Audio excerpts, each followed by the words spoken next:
এক গভীর জঙ্গলে এক বাঘ তার দুটো ছানা নিয়ে থাকতো। বাঘের বউ মারা গেছে, বেশ কয়েকদিন হয়েছে।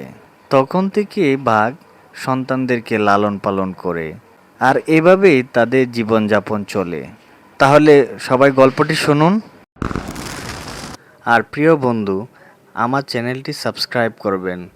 আর আপনি সাবস্ক্রাইবে আমাকে ভিডিও বানানোর ক্ষেত্রে উৎসাহিত করবে। প্রতিদিনের মতো বাঘ শিকারে বের হলো, কিন্তু সারাদিন খুঁজে একটা শিকারও পেল না। তখন সে হতাশ হয়ে ঘরের পথ ধরল। যেতে যেতে পথে এক শিয়ালচানা পড়ল তার সামনে। বাঘ মনে মনে বলল, যাক বাবা, শেষ বেলায় একটা খাবার তো জুটলো।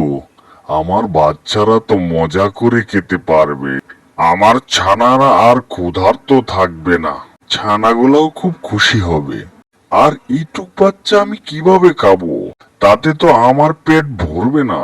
কিরে শেয়ালের বাচ্চা, আশপাশ তো কাউকে দেখতেছি না। আরে তো গভীর জঙ্গলে তুই একা কেন?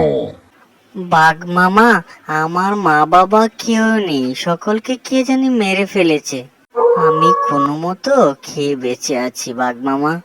শেয়ালের কথা শুনে বাঘটি মায়া করে তাকে তার গুহার দিকে নিয়ে যায়। শেয়ালের বাচ্চাটির প্রতি বাঘের খুব মায়া হয়।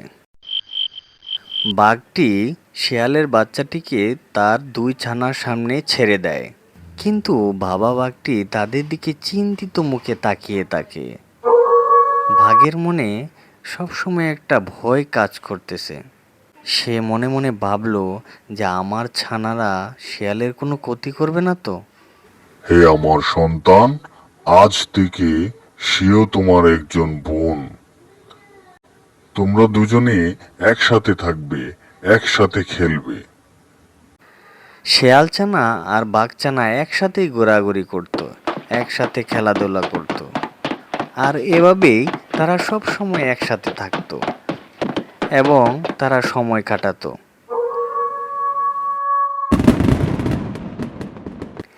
একদিন শেয়ালের সামনে একটি বিশাল ভাল্লুক এসে পড়ল। বাঘছানাটি একটু পেছনে ছিল, আর শেয়াল এই দেখে খুব ভয় পেয়ে গেল। এই কে রে তুই আমার সামনে হাজির হলি? কি তুই আমাকে চিনিস না? আমি এই জঙ্গলের ভালুক ভালুক, আর আমি এই জঙ্গলের রাজা। হা হা হা হা হা হা হা হা হা। তুই চুপ কর। জঙ্গলের রাজা তো সিংহ, আর তুই কিভাবে জঙ্গলের রাজা হবি? আর সিংহ মহাশয় যদি শুনে, তোকে মেরেই ফেলবে। তুই বোকা, নিজেকে রাজা দাবি করিস। কি বললি তুই আমাকে? আমি সিংহ মহারাজকে ভয় পাই না, আর আমি জঙ্গলের কাউকে ভয় পাই না। আর তোর এত বড় সাহস, তুই আমাকে ভয় দেখাস? দাঁড়া দাঁড়া, তোকে আমি শেষ করে ফেলবো, দাঁড়া।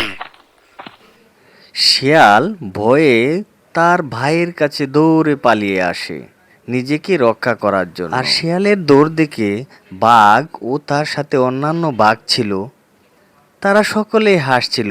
হা হা হা হা হা হা হা হা হা হা হা। আরে ভাই, তোমরা হাসছো কেন? আমাকে এক ভয়ঙ্কর ভাল্লুক পিছন থেকে তাড়া করেছে, আর তোমরা হাসছো?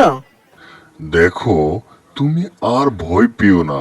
ওই ভাল্লুক তোমার কিছুই করতে পারবে না।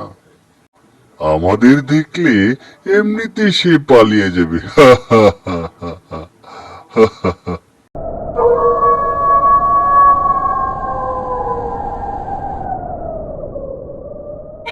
কিরে ভাল্লুক, তোর এত বড় সাহস, তুই আমার বোনকে তাড়া করিস?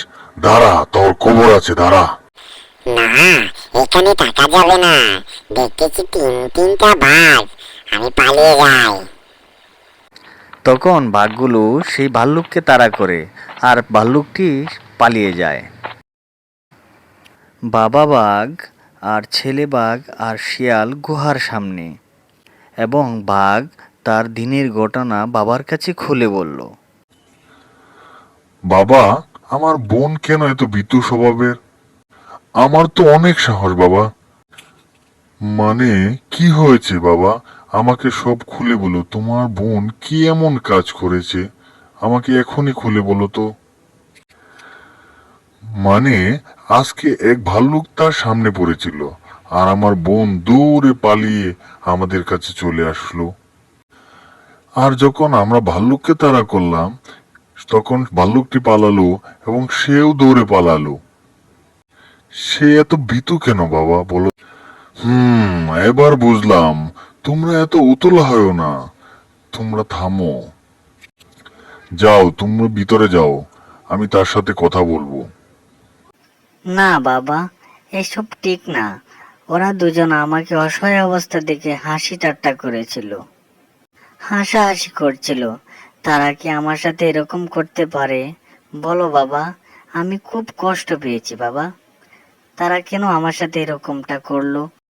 না বাবা, তুই তাদের কথা আলাদাভাবে ভেবেছিস। ওরা হচ্ছে বাঘের ছানা, তাদের স্বভাবে এরকম। তারা যখন ভাল্লুককে তাড়া করলো, তখন তুই সেখানেই দাঁড়িয়েছিলি। এই সাহসটা তাদেরকে আল্লাহ তাআলাই দিয়েছে। আমি তাকে ছাড়বো না, আমি তাকে মেরে ফেলবো। সে আমাকে অনেক অপমান করেছে বাবা, আমাকে দেখে অনেক হাসাহাসি করেছে। কি, তুই কি আমার ছানাকে মারবি? কেন মারবি তুই ওদের? তুই ভীরু কাপুরুষ, তোর মধ্যে ওদের মতো সাহস নেই। আর আমার ছানারা সাহসী, শক্তিশালী, ঠিক আমার মতো, আমার ছানা। আর তুই তার সাথে পারবে না, বরং তোকেই মেরে ফেলবে। আর তুই তো আমার সন্তান না, বুঝলি? আর তাহলে আমি কি বাবা? আমি কি তাহলে তোমার সন্তান নই? আর যদি তুমি আমার বাবা না হও, তাহলে আমার আসল বাবা মাকে তুমি বলে দাও।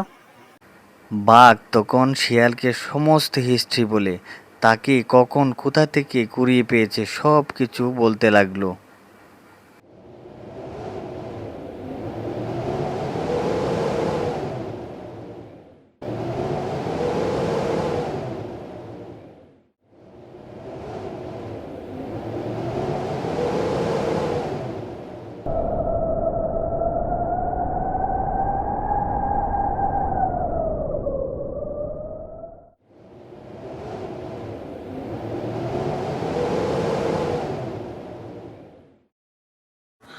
তুই মনে কষ্ট পাস না।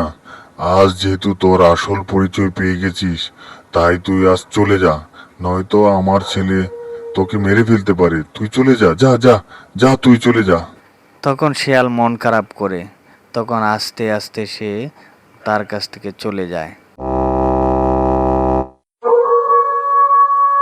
অন্য জাতের পশুকে নিজের সাথে রেখে যতই লালন পালন করুক না কেন, সে কখনো তোমার নিজের মতো হবে না। কারণ তার নিজস্ব একটা জাতি আছে, তার নিজস্ব একটা পরিচয় আছে। আর তাই শিয়াল কখনো বাঘ হতে পারে না। ভিডিওটি দেখে আমরা কি শিখলাম এবং কি জানলাম? আল্লাহ তাআলা যে জাতিকে যেভাবে সৃষ্টি করেছেন, সে সেভাবেই সুন্দর এবং ভালো থাকবে, এটাই শিক্ষা।